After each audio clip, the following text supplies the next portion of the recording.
মুহূর্তে আমাদের গন্তব্য হলো উত্তর পূর্ব দিকে প্রায় 5 থেকে 6 কিলোমিটার দূরে অবস্থিত সেই ঐতিহাসিক পাহাড় জাবালে নূর দেখ। চলুন।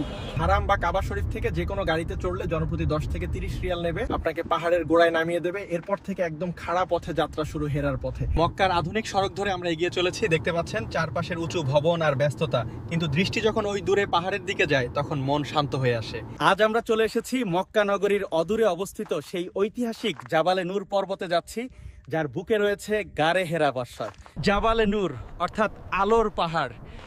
প্রায় 600 মিটার উঁচু এই পাহাড়ের পথ বেশ কঠিন এবং খাড়া। হেরা গুহা পরিদর্শন শেষে সমস্ত হাজী সাহেবরা দোয়া করেন সময় নিয়ে। খুবই সংকীর্ণ আর অতি খাড়া পাহাড়ি পথ বেয়ে উঠা আর নামা দুটোই অতি কঠিন কাজ। পাহাড়ে ওঠার সময় একে অন্যের হাত ধরে উঠবেন, না হলে অতি খাড়া উচ্চতার কারণে আপনার মাথা ঘুরে নিচে পড়ে যেতে পারেন। শরীর খারাপ লাগার সাথে সাথে পাশের সঙ্গীকে জানাবেন। যত উপরে উঠছি মক্কা নগরী তত ছোট দেখাচ্ছে। প্রায় 1.5 থেকে 2 ঘন্টা সময় লাগে চূড়ায় পৌঁছাতে। এই পাহাড়ে ওঠার সময় কখনো তাড়াহুড়া করবেন না, তাহলে আপনার ফুসফুস ও হৃৎপিণ্ড আক্রান্ত হতে পারে অতি খাড়া উচ্চতা আর গরমে। কয়েক মিনিট পর পর বসে বিশ্রাম নেবেন। এই পাহাড়ে ওঠার সময় অবশ্যই ছাতা ও পানি নিয়ে উঠতে হবে, না হলে শরীর পানিশূন্য হয়ে উচ্চতা ও গরমে ভয়ানক দুর্ঘটনা ঘটতে পারে।